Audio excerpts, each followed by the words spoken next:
a pretty transformative transaction for us as a company.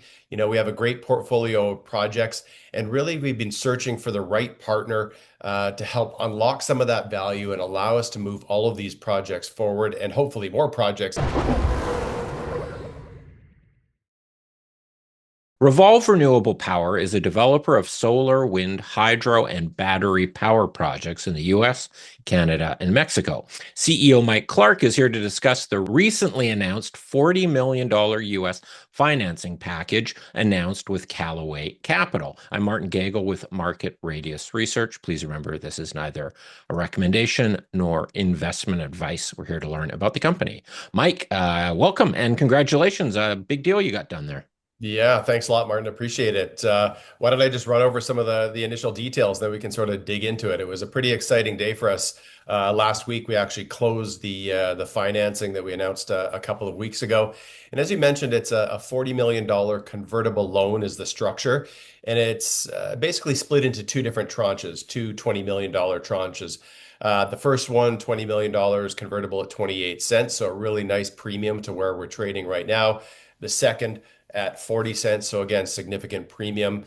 And important to note on closing as well, we did receive the first draw of 10 million US in terms of that first bit of that first tranche. So a pretty transformative transaction for us as a company. We have a great portfolio of projects, and really we've been searching for the right partner to help unlock some of that value and allow us to move all of these projects forward and hopefully more projects as well, obviously. And we found that in a group based out of Nashville. They're called Callaway Capital, and a really good group of investors who have sort of a varied investment background, but are really interested in supporting the platform that we've already developed and taking this to the next level.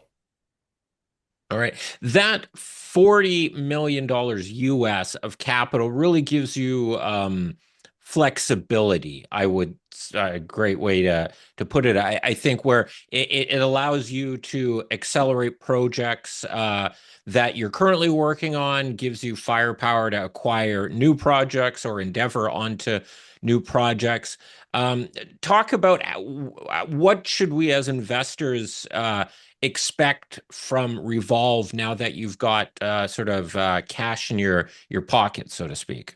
Yeah, well, I mean, you put it very well. So all of the above, right? I mean, if you look at our portfolio of projects across Canada, the US, and Mexico, several of them are at that advanced stage where they do definitely require additional capital to move them forward, either into construction for projects that we want to own and operate ourselves, or to unlock long-term value in some of these bigger projects by developing them a little bit further, spending a little bit more money on them, and really monetizing them at the peak value.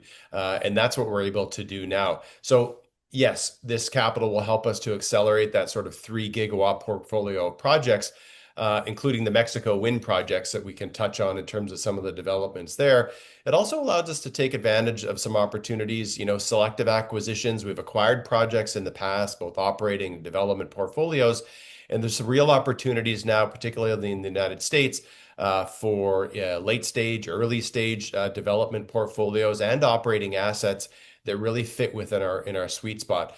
So investors can expect to see us take this capital, deploy it responsibly for potential acquisitions that are accretive, that generate cash flow for us, but also building out that portfolio of projects, both on solar, wind, battery storage as well. And that's really across North America and across sort of our footprint in Canada, the US, and in Mexico.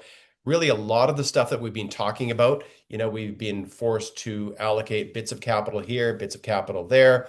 Now we can kind of move everything forward simultaneously. So it's a very exciting time for us as management, but also as shareholders.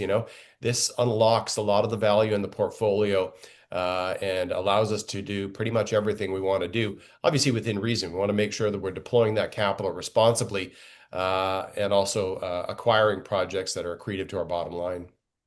Well, I guess now you really have that flexibility to make the right moves. Presumably beforehand, you're like, well, we better sell off or do this project now because we're a little tight and we need to make some room for something else. And now you don't have those trade-offs as much, so to speak.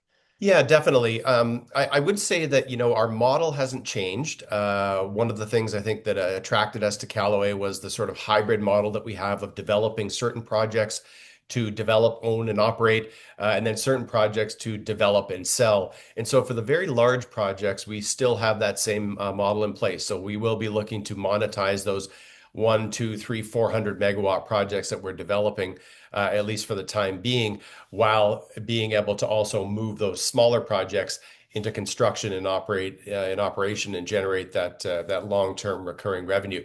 So it absolutely does give us the flexibility to not necessarily sell off smaller projects that we would want to own and operate, but also to develop and then ultimately monetize those larger projects as well. So flexibility, I think, is the key term. In the past, as we've looked to either acquire projects or develop projects, you really have to, as a small and micro cap company, align the funding with the opportunity and really hope that they come together at the same time. And they have in the past for us.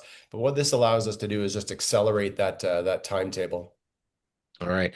Callaway really is not just a lender to you. They're a partner. They're on the board now. They've got a significant presence. They really oversee and sort of monitor the business as well. And they're like a great conversion path for you guys for them into as to equity holders here. Could you just tell us a little bit more about them, how you see them getting involved, and how this really a partnership looks like is going to work? Yeah, definitely. I would just correct one thing you said. They don't have board members yet, and that's just a function of them identifying the right board Okay. members. So they do have the right to appoint 4 members to our board, and we anticipate that that will happen in the short term.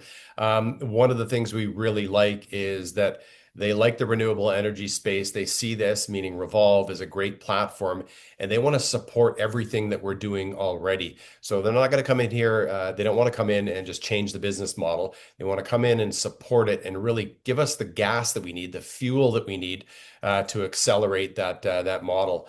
So they'll be bringing some individuals onto the board. Absolutely, we think they'll enhance the board, as we've mentioned, and they've been a great partner already. We've been talking to them obviously for some time. We know them well. We know their experience both in business and in finance. And we're really excited to be partnered with them and working with them. So they're not just money. That's definitely the case. They're bringing support and expertise and experience to the team as well. So we're quite excited about that too. You can tell I keep saying excited. Maybe I should come up with a better word, but it's a great outcome for Revolve and Revolve shareholders. And how is business itself going? You've got your obviously in Canada, US, and Mexico. What is with all the changes that have been going on over the last year? How are your projects developing? What is the state of renewable energy in North America? Yeah, definitely. So, we have a pretty varied portfolio of projects, obviously quite diverse projects in Canada, the US, but really at the forefront for us right now is Mexico. We have one late stage project, people have seen the news, called El 24, which is a 130 megawatt wind project that recently received a generation permit, which is sort of the final permit to operate, and then has cleared the last interconnection hurdle as well. So that project has definitely late stage, and we're looking to partner or monetize that project as well. That'll be built, in the next couple of years. There's a very accelerated program in terms of permitting and construction down in Mexico. So that project is very late stage. And then beyond that, we have a 400 megawatt wind project in Mexico as well, called Presa Nueva, which might be expanded to a little bit larger size as well, depending on some of the capacity on the transmission line. But that project is looking to be submitted into the next stage of that accelerated permitting. So El 24, 130 megawatt, went through that very quickly within about 2 to 3 months. The next opportunity for projects is in April, is what the government has said. And we'll be looking to submit that project into that process. So stay tuned there. but a lot of work going on in Mexico for our team. But also the Mexican government has really accelerated the permitting and approval process for these projects. So it's kind of come front and center for us right now, which is again one of the reasons we wanted to get something like Callaway completed to give us that gunpowder, that dry powder, to be able to move these projects forward and potentially, look at other projects as well in Mexico. All right. So that now that you have that capital, that first project you referred to, does that give you the flexibility to progress it further now yourself and create greater value out of it? Absolutely. In fact, one of the things that this allowed us to do was pretty much simultaneously with signing and closing the agreement with Callaway, we were able to post the letter of credit that was required for the interconnection. We got some great support from EDC, Export Development Canada, there as well in terms of supporting or backstopping that letter of credit. But that's a $2.5 million US letter of credit that's required to basically say you're going to build this project. Difficult to do with a smaller balance sheet. So oftentimes what will happen for developers like us, if we don't have the strong balance sheet, we'll have to sell that project before we get to that point. Because we were able to put that letter of credit in place ourselves with the stronger balance sheet, we can now continue to move that project forward, and that just creates more and more value. So that when at whatever point we decide to monetize that project, the value just goes up. So that was one very clear, indication right there, the value of getting something like this done with Callaway quite quickly and on a good timeline, so that we could advance that particular project through that interconnection phase and keep it on our books a little bit longer and create a bit more value in the project. All right. Myke, anything else to comment on before we wrap it up here? No, I think that's it. I mean, we're continuing to work on the distributed generation portfolio in Mexico as well. People should stay tuned for that. In Canada, we have the Bright Meadows wind project as well that continues to move forward. So lots of things happening. Stay tuned on a variety of different fronts. All right. Excellent. Myke, thanks a lot for the update and talk to you again soon. Thanks, Martin.